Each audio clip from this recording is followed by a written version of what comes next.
I love it. I'm using some new technology today. I'm streaming to the Facebook group and to YouTube at the same time.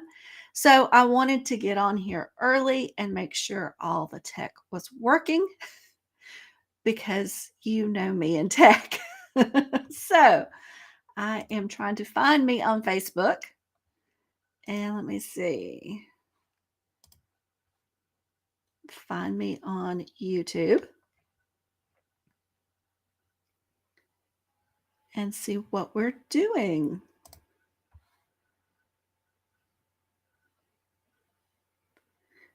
Okay. There I am. And I see I have people. So that's Okay, oh, that's always a good thing. there I am. And I see I have people. So that's always a good thing. Okay. There I am. All right. Oh, let me get all the links in. And hello. Thank you for joining me today. I am excited about this. Let me see. I have uh, so much tech, so much stuff going on right now. Um, but that's why I got on here early because we have a lot to cover and I didn't want to waste any time. The 2 o'clock hour hit for us to do this. So, um, if you would like for me to see who you are, I have something that I need you to do for me. As you comment, that way I can see. I'm trying to figure out where to put it. Let me put it right here. Let me try it here. All right, maybe you can see it.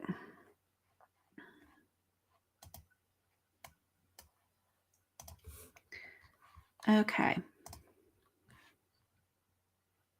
All right. We are just about there. I'm trying to find y'all. Let me move this over here real quick. Okay. And I still can't see anybody. I can't see comments. All right. I've got some comments here. But they all say Facebook user. So I don't know who you are. Oh, what fun we have, right? So today's live is jam packed. It was so packed yesterday when I was putting everything together that I made an implementation guide for you too, because um, I'm a visual person and I thought there's no way I could soak this stuff up. So we have that. Let's see.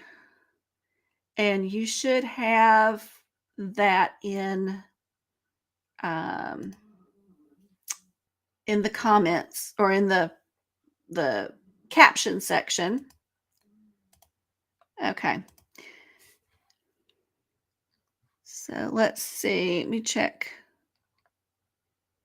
All right. I see Joe is here. I see that comment. Thank you. All right. So we actually have some people here. That's pretty cool. Shakira is here. That's awesome. Maritu, thank you. All right, we got people here. That's good. That's awesome. All right, one more thing before we get started. I am going to share my screen. Let me know if you can see the screen and hear me because I've had that problem before. So you should be seeing the nonprofit planner canvas and you should be hearing me speak. So let me know in the comments.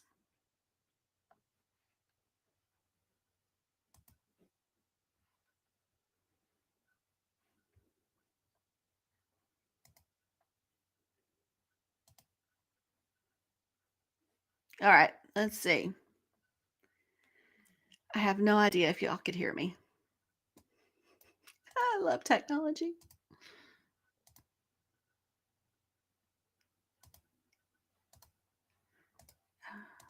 Okay. Well, I have no idea. Oh, good. Yes, y'all can see me here. All right. All right. We are golden then. And I'm just a little bit over time. So that's okay. All right. All right. Awesome. So, hello again. I am so happy you're here. In case you don't know, my name is Alicia Mathis of Mathis Nonprofit Services and the Nonprofit Founders Club. And I primarily focus on nonprofit founders and getting from just starting to funded. So today we are going column by column through the nonprofit planner canvas so you can get it filled out. When I was developing this, I asked 2 grant writers and someone who helps people fill out the paperwork to start a nonprofit to take a look at it. And they all agreed you can use the planner to fill out paperwork or to help with writing a grant, in addition to getting clarity and talking to donors. So, this is going to be extremely handy for you. And the planner actually came from you. When I realized that some of the members of the Nonprofit Founders Club, right here, had a hard time answering the basic questions about their nonprofit. So I wanted a resource that could help them gain clarity. I also wanted a resource that could help them talk to a donor and apply for grants in the future. I also wanted something that could help them get funding too. And so I sat down and I figured out what information a founder needs to be clear on to get funding. So we are going through the entire 1-page nonprofit planner today. And as I was putting the finishing touches, I just mentioned this on the presentation yesterday. I realized that for visual learners like me, it was going to be too much information to absorb and implement. So I created an implementation guide to go along with this training, just so you can get the highlights of the information that you need and get to implementing as quickly as you can. So let me put the implementation guide link in here. It's also in the caption for this. But you'll have it now. So you can go there. It's a direct link. Click that. You'll be there and you can follow along. So we've got a lot to cover. Let's get started. Just checking to make sure there was no comments. Okay, so let me go back to the planner. This is what you should see when you download the planner. And today we are only going through, I think you can see my mouse. Well, we're going through the whole thing, but we're going to start off with your problem. So we're going down this first column. All right, let's go for it. So the first question asks you to give the problem you solve. Most founders I know have experienced the problem themselves and thought at one point, if I just had blank, I could get out of this situation faster. And that's usually where their nonprofit comes from. So the first section is simply a sentence or two about the problem or gap in services your nonprofit will serve, what it will solve. And it is not your mission statement. This is very different. So one thing that I came up with to help you is a formula that you can use to write a quick sentence that gets to the heart of the problem that you solve or the gap in services that you see. And so the sentence is, and I'm going to put this in the comments.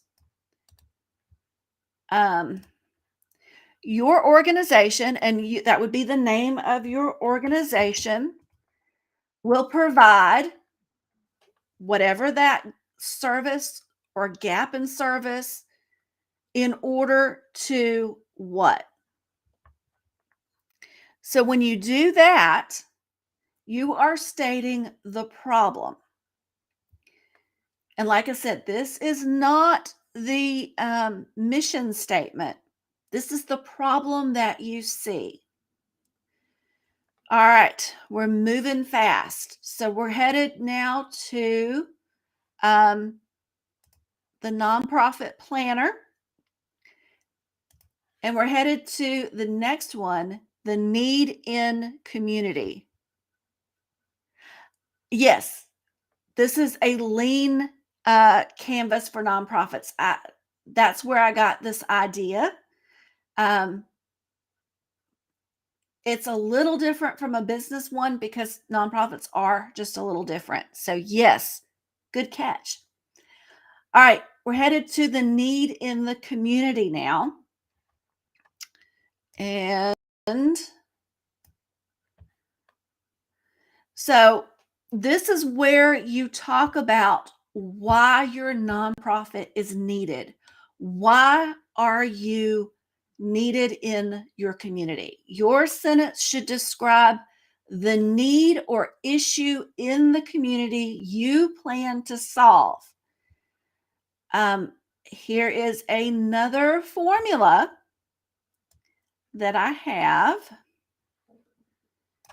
to kind of help you think through this, because this may be a little different for everybody. And I'm putting this part in the comments. So to help you write this statement, you use a compelling statistic. Start with a compelling statistic that illustrates the problem. You may need to research this statistic through the US Census or website or a community resource. But having a sound, measurable statistic provides credibility to your nonprofit and what your nonprofit plans to do. The next thing is you are going to use natural language instead of jargon to tell the basic problem. So you may know the term food insecurity, but would anyone outside your cause understand it? So instead of food insecurity, it's just people don't have enough to eat. And so you would use that common language. And then you're going to think about what problems result from this problem. And then tell this in human terms again. So these are often problems that are experienced later as a result of your problem. An example, being illiterate creates problems in getting an education, finding a job, helping their kids with their homework, and simply functioning in the world. So these problems become community problems when jobs can't be filled and unemployment grows. So I hope you understand that you're also looking at the down the road problems when you are thinking through this statement. All right. Are there any questions? Because we're moving on if there's not. Okay. I don't see any. All right. So now we are headed to, let's go back and show you where we're at. The existing alternatives right there. Okay. So this is where you will answer the question, what already exists in your community that people with the problem your nonprofit solves does to come close to a solution or solve their problem. It may not be your solution, but it's a solution. So if we're talking homelessness or a hunger problem, what other resources do they have? Are there other nonprofits? Is there something else out there that they can turn to get their problem solved, at least temporarily, in the short term? So that's what you're going to think through. This is really going to wind up sort of being your competition. I hate to use that word in nonprofits because it's really not competition, but these would be, but because they can use that solution instead of yours, we're going to call them alternatives. And you need to know what's out there. Okay. And then last, you are going to identify community partners and early adopters of your solution. So, who has a vested interest in solving this problem? You may have to think outside of the box here. You may have to think of parallel or adjacent people, groups that they may not solve the problem directly, but it's on the fringes. And so the reason why we are thinking this through, this is going to help you figure out relationships to start forming, to help you as you grow your nonprofit. When we're talking about early adopters, these are people that are going to be early champions for you, and or groups that will be early champions for you. And so that's really good to know. So when you start building this nonprofit, you have people you can start relationships with. You can start figuring out how you can work together and utilize resources more efficiently. All right. So let me check, make sure. All right, I don't see anything. Okay. So now we are headed to this next one. Next column, your nonprofit. All right, let's go through that one. So now we're talking about your nonprofit's core, the very essence of your nonprofit. And when I was on a new nonprofits board, this was something that wasn't done.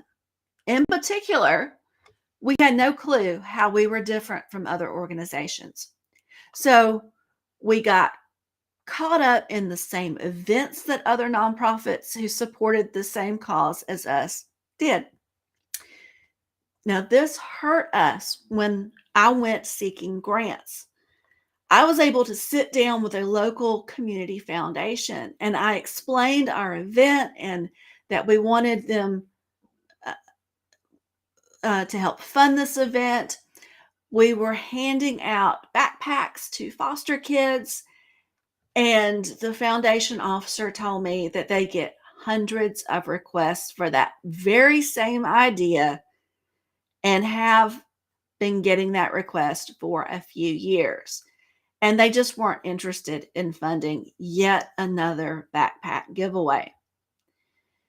So let's talk about this, your nonprofit section of the planner, so you won't get the same response as I did when you start seeking funding. All right, this section on the nonprofit planner canvas is all about thinking through who your nonprofit is and how it is unique in your community.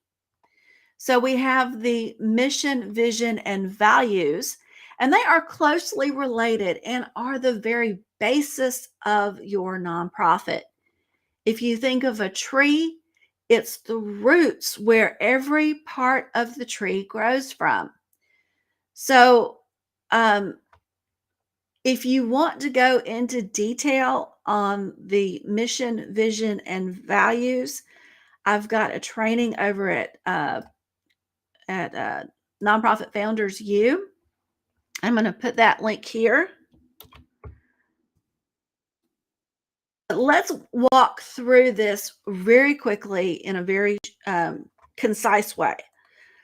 So the first thing is your mission. And if you have your 501c3, you should have this already. This should be a copy and paste. So your mission is the roots of your nonprofit. Everything you do should be directed by your mission. And this is one of those things that should make you unique. Then you have your vision. And your vision is how you see the world after your nonprofit has completed its mission. It's really a we believe statement, and it will go back to some universal value that we have. So we believe everyone should go to bed not hungry. We believe everyone deserves clean water. These are vision statements. And so after you've been in the world and people have used your services, you're going to say something like how the world looks, everyone has clean water because we believe everyone deserves clean water. Something along those lines. I just made that up. So you'd have to refine it, but that gives you something to, somewhere to go on that. Your values. They are the guiding principles for your organization. They are things you believe and how you want your organization to treat people inside and outside of your organization.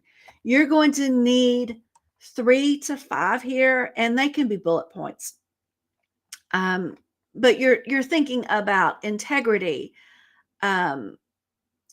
purpose, characteristics. That's what we're thinking about. Honesty, trustworthiness, all those kinds of things. 3 to 5 is really all you need. But these are going to be the guiding principles that your employees and you and your clients and everyone inside and outside of your organization will follow. So that's very important. All right, I'm checking to see, make sure, okay. Everybody is keeping up, apparently. If you have any questions, let me know. I do go back over and I can see comments. I can't see who is commenting, but I can see comments. All right. Next, we are headed. Let me show you where we're at now. We've done mission, vision, values. We're now into the core competencies and the core differentiators. All right, let's go into this because you may not know what these things are. Okay, so your core competencies. So what specific skills, knowledge, and expertise do you and your board bring to the organization that no other organization has or would find very hard to duplicate? That's what you're thinking about here. And you really just need 3 to 5. And so, and as you're setting up your nonprofit, these would be things that you could also duplicate or hire in, but it would be things that you would definitely be looking for. So If you have an advanced degree in something in particular that relates to your nonprofit, that might be a core competency. If you have experience in this particular problem that you're solving, that's a core competency. So those are the things that you are looking for. If you have a specialized education, do your volunteers or employees have specialized experience with your cause? These are all things that you're thinking about that's going to make you unique and set you apart from the alternatives, because that's really what you're looking for. All right, moving on to the next section, we have your core differentiators. So what makes your nonprofit different from the existing alternatives? You're going to list 3 to 5. And so this is different from your core competencies. Your core competencies are about skills, knowledge, and education. Differentiators are about characteristics of your nonprofit and why you exist. So the reason you exist should be unique to you. It should not be a duplicate of someone else or another organization out there in the world, or at least in your area. So those are some things you might have to do a little deep thinking, but you're looking at just 3 to 5, so you probably can come up with something there. Okay, let's see. All right. Now let's move on to our third column, which is your niche. And your niche is going to have 2 separate categories. You have your clients and your donors. So, all right. So in nonprofit work, you will be serving 2 separate niches. Your clients, or the people that you serve, same terminology, and your donors, or the people who support your nonprofit. And donors in this sense, I'm using as people who fund you, but you could also do another niche as far as volunteers or something like that. We're keeping it simple, so I'm only doing 2.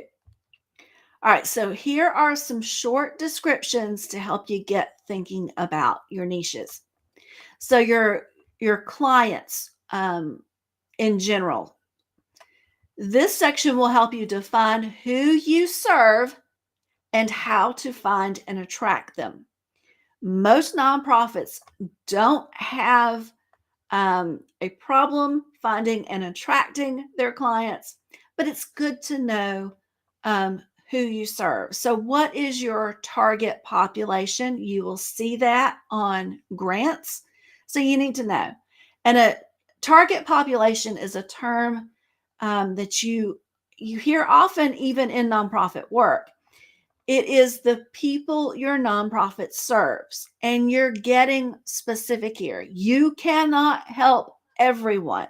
So you've got to narrow it down to help the most people and create the most impact that you can.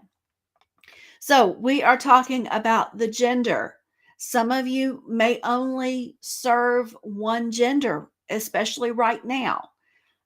So think about that. An income level. Often we talk about in nonprofit work underserved people or people of a certain income, 200% below poverty or 100% below poverty. Are you into families? Are you into just youth? Those kinds of things. Individuals. Maybe you're not serving families. Maybe you only serve individuals. Age. If you are a Meals on Wheels, for example, there is a certain age that you have to be before you even qualify. So these are things to think about. And so you're going to consider any other factors that define the people who will qualify for your programs.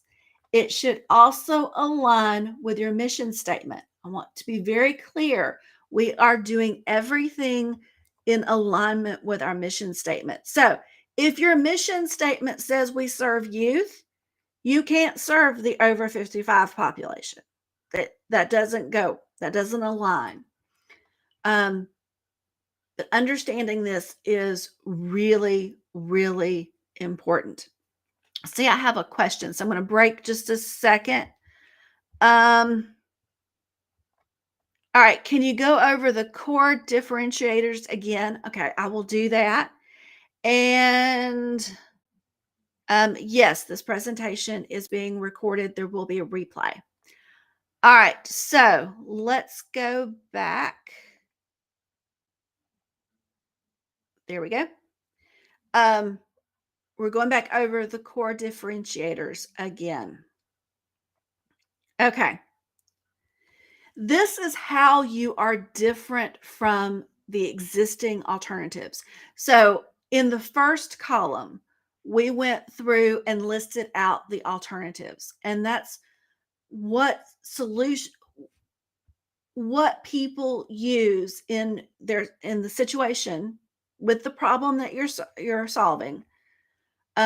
What do they do to it may not completely solve their problem, but it's enough of a solve that they go to it. So if you have someone who's homeless, maybe they go to churches to get food.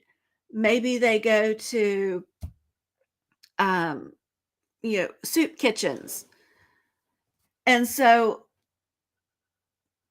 then you're answering the question, what makes what you're doing different from what they're doing? So maybe it is, that not only do we serve food, but they get clean socks and weather appropriate clothing is available to them.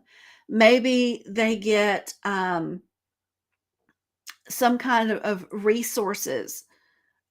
Maybe you help set them up for the night somewhere if the weather is really bad. So that is what we're talking about when we talk about core differentiators. So you're looking at the existing alternatives and you're saying, how are we going to be different? What are we going to do that's different? Okay. All right. So did that help? Let me know. I'm going to keep on going. I'll come back though if we need to. Okay. So we were talking about the target population. Okay, that helped. Great. All right. Talking about the target population. So once we figured out who that client target population is, then we're going to sit down and really think about their primary needs. What do they need the most? What needs do your nonprofit help them with? You are going to when you sit down and really think about this and who they are and what the alternatives are out there, I think you're really going to start to see all the different primary needs that they have. And you can start saying, oh, I can fill that gap. That fits perfectly within our mission. We can fill that gap. So that's what you're doing here. You're really figuring out what your client needs most, given all they have available to them, and figuring out how your nonprofit can provide. All right, let's move on, and I'll show you where we're at so we can keep up. All right. So we've done who you serve, their primary needs. Now we're going to acquisition strategies. Okay. So here you are just going to list the ways in which to acquire new clients to your programs. List also the different ways to attract them, the different channels. So, maybe it's Facebook, maybe it's the DFACS office, Department of Family and Children's Services. Maybe there's a community resource guide out there that you can make sure that you get into to attract people or attract clients to you. So that's what you're looking at there. You're thinking through all the different places that you could be and be in front of that particular client population. All right, then the last thing you're going to do is you're going to come up with a client value proposition. Now, this is why are you worth a client using your services over the alternatives? This should be a few sentences at most, and I am giving you one sentence, an easy formula, and I'll put that also in. So an easy formula is we help X, which would be the characteristics of your target population of your client.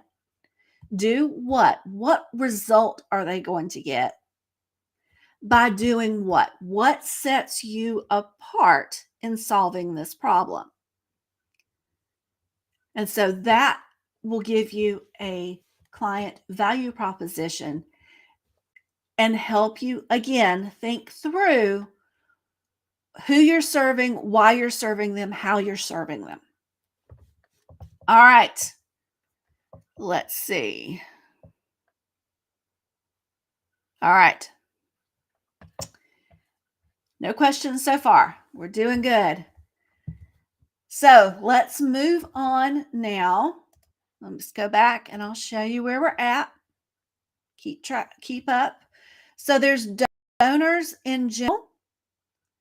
And so now we're headed to your ideal donor. You can't get away from this. I know some of you have been running from it. You don't want to do it. And so you're not going to, but you can't get away from it. And this section really helps you get very clear on your ideal donor. Now, the ideal donor is the person most likely to give to your cause. And every nonprofit has built-in ideal donors. And so once you figure out who they are, it's going to be a whole lot easier finding people who are willing to donate to you. And this is people outside of you and your board's families and friends. This is taking it out into the community one step. All right, so who will care about the problem you serve? So you're thinking about your about age or generation. You're talking about occupation, and this is important if you're doing something like a STEM nonprofit: science, technology, engineering, and math. Occupation becomes very important because who are the people that are in the science, technology, engineering, and math professions, because they are interested in bringing up the next generation to replace them so they can go retire. So think about things like that. You're also going to think about your interests and hobbies, and that's just a short list. Thinking about their interests and hobbies. I don't think I said that right. So there is a one-page ideal donor profile in the Nonprofit Founders Club Facebook group that will help you. There's also a 5-day challenge in the group under guides that you can go through at your own pace and figure out who your ideal donor is. All right, let me look. Okay, don't see anything. Moving on.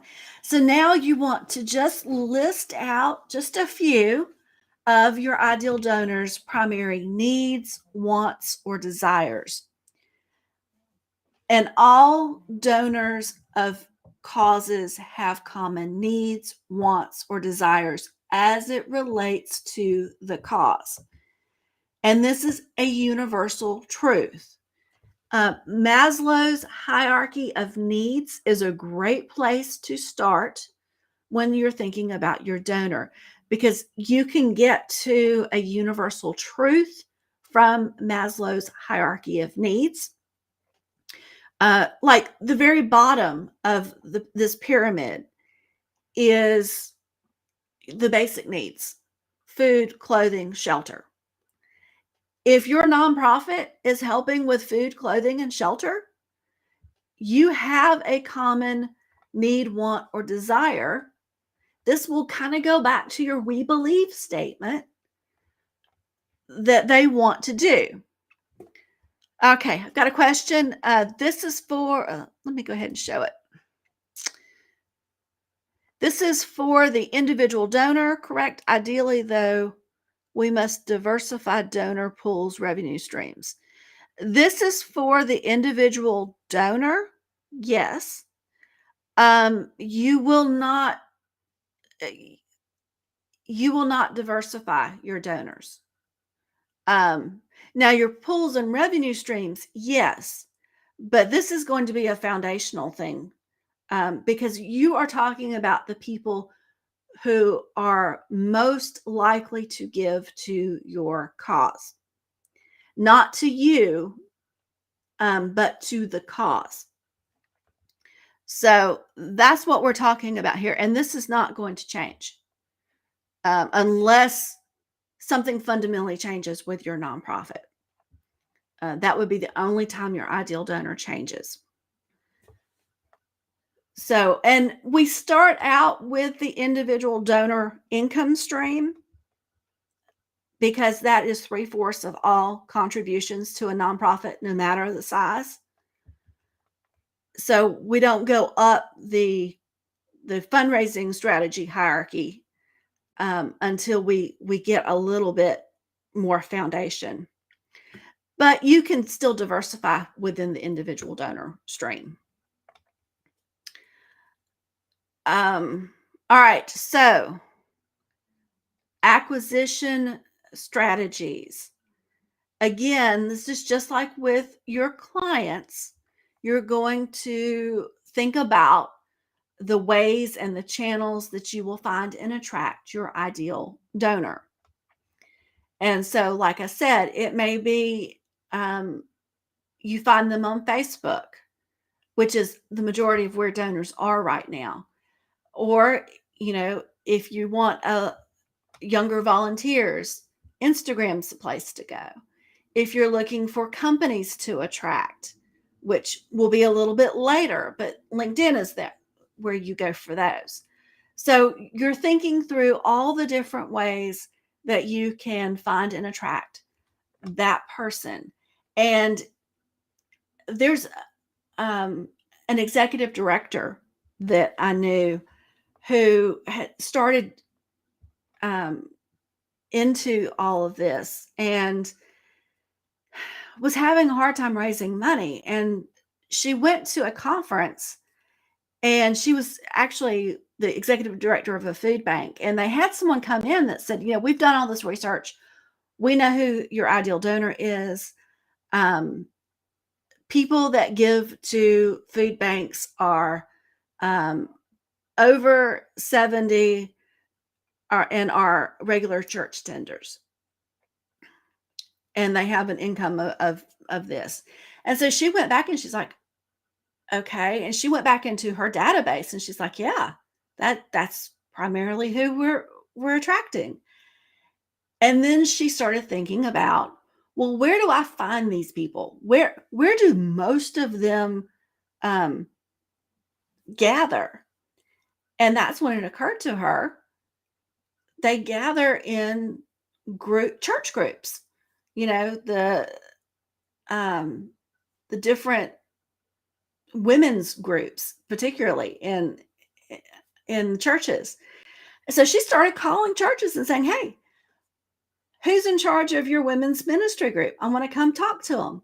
And she did. And not only did she get money, and I've done that too. I've gone to different groups. You can get quite a bit of money for your hour. And then what happened was they enjoyed her talk so much that they started saying, hey, I've got a bunco group I'd like for you to come talk to, or I've got this group, or I've got that group I'd love for you to come talk to. And so that started opening up more and more doors. And they were all people that were sympathetic to her cause. And she was able to, over a few years, I think it was like 3 years, she was able to triple the fundraising just by doing that. All right, I think I have some comments. Did you mention that there is a guide available? Yes, there is a guide available. I put the link not only in the caption, but also in the comments. And so this is really going through a lot of the meat. So you can get that. All right. So now we go to the donor value proposition. And this is, why are you worth donating to? It should be, a few sentences at most, but I have got 2 options for you. Let me copy and paste that into, it's also in the guide, to help you figure this out. So I don't know if that's going to come out real well. It's in the guide though. So option 1 is the organization's name, is the whatever category of your organization, best position to explain the thing only you can offer or do. And that's because your organization name, and then you use your core differentiators here and you plug them in. Option 2 is organization's name is the only category of your organization, that, and then explanation of the thing only you can offer or do. And that's because your organization, and then again, your core differentiators. And keep in mind, you are thinking about your ideal donor when you are talking about these statements. And so you're telling them how you're different. All right, let me make sure. Okay, I don't see any questions. Okay. All right. So now we are moving on. We're in the home stretch. We are into your unique solution, and we're also going to talk about your financial stability. So let's talk your unique solution. So in today's competitive environment, you need to understand how your solution is different from the alternatives. We've already talked a little bit about this all the way along. It should also connect with your clients and be something that truly makes a difference for them.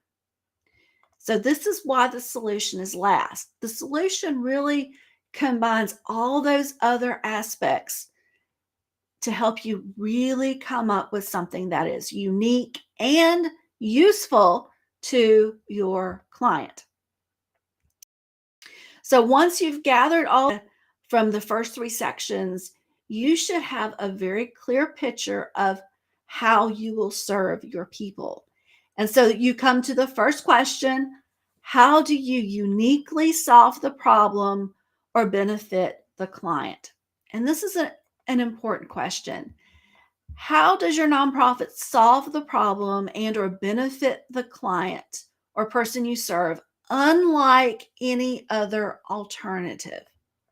So why are you different? And think about your programs here too. What general ideas do you have for programs? Because your programs should be different from what everyone else is offering too, because you're filling a gap. You're seeing something that no one else is doing that would be extremely helpful to your target population, your target client population, and that's what you're going to be doing. So that's what we're thinking through here in this particular section. So you're thinking about how you're serving unlike any of the alternatives. Why are you different? And then how your programs are going to be different. And very generally, you don't have to have any detail to a program. You just have an idea. All right, the next thing is your change. So what specific changes do you intend to achieve in your community as a direct result of your work? What will success look like? So like I said, we're talking about specific changes that you intend to achieve. Now, you may not know if you're actually going to be able to achieve them right now or not. That's okay. But you're looking for your impact. And this is in the community, not in the person, but in the community. How are you going to change your community? So let's go back to the illiterate example that I had earlier, where we talked about the problem and how it cascaded down. So in the community, you wound up having people who couldn't find work, who weren't as educated, who was on unemployment. And so what happens when a literacy organization comes in and does their unique thing? You get people learning how to read. So that means you're going to have less unemployment. You're going to have more specialized industry able to come in because you're going to have a higher educated population that can fill those jobs. So those are the kinds of things that you are thinking about. Okay, now we get down to key metrics. So how are you going to measure success? Measuring success is incredibly important, especially when we're talking about grants. So how will you know your nonprofit is fulfilling its mission? And we want tangible numbers here. So examples, the graduation rate of 80% from our programs. So that is a key metric. We want a graduation rate of 80% from our programs. The community unemployment rate decreases by 40% through our direct job placement program. That is a measurable success. That is something that you can take a look at and you can do the math and you can say, okay, we have achieved that goal, we have not achieved that goal, or we have overachieved on that goal. But you understand, you know where your benchmark is, you know what you're aiming for. And that, like I said, is incredibly important when we're talking grants and even to funders. Okay. All right. I do not see any comments. So we are finally in the home stretch. We are now down here at the bottom in financial stability. And this is simply your income streams and your cost projections. So what do I mean by that? So your income streams are how you will bring money into your nonprofit. You're going to think through some diverse strategies like individual donors, maybe some corporate sponsors, and maybe some churches. So on the fundraising strategy hierarchy, you're really only going as far as the bottom two of the pyramid.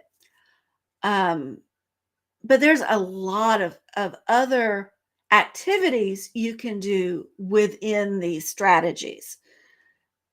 Remember, for me, strategies are those big income streams. The activities are all the little bitty things that you can do within that category. So, example, individual donors. Well, individual donors could be direct mail, it could be a Facebook campaign, it could be an event. These are all individual donors. Then corporate, that would be another, that's your second level up. And so you've got lots of different things within the corporate and the churches, lots of different activities that you could do to have some more income streams, but you're still only staying with one or two strategies. All right. Last, we are at cost projections. And so cost projections are the things you know you will need to spend money on to keep your nonprofit running. And it's okay to start small and gradually grow. That is absolutely okay. A budget will help you completely answer this question, but simply listing the items without a price is really what we're looking for here. We are not looking for anything in depth. There is a budget link though up in the top in the caption for this post. So you can, if you wanted to sit down and really get to work on a budget, you can do that. But really, you're just going to be listing out the big stuff. So, what kind of program expenses are you talking about? What the bigger stuff? If you're starting something with homelessness, and maybe you're giving out homelessness bags, the little kits. Well, how much does each kit cost you, and how many kits do you want to give out? That would be an expense. Like I said, it doesn't have to be any big thing. You probably won't have any kind of facility because you can't afford, to buy one. You could budget, though, put in your budget that you want a facility and go looking for donated space or free space. You can do that. Okay. I think you need to pat yourselves on the back because you have made it through this entire thing. And I appreciate you for doing that. We have gone through the entire one-page planner. And I have a confession. I'm addicted to planners. I have tried almost every one out there, including some Franken planners that I cobbled together. and nothing seemed to work for me. But one day I realized that all the planners in the world won't do any good for me until I use them. Yes, write in them, get in the weeds with them, and do the work I need to do to make them work. And the same is true for the nonprofit planner canvas. If you don't do the work, it's not going to work for you. And it's that simple. So I hope you will take advantage of the planner and do the work necessary to complete it. You'll be surprised at how useful it becomes. All right, that's it for this live. Checking comments. Thank you. I appreciate y'all. All right, that's it.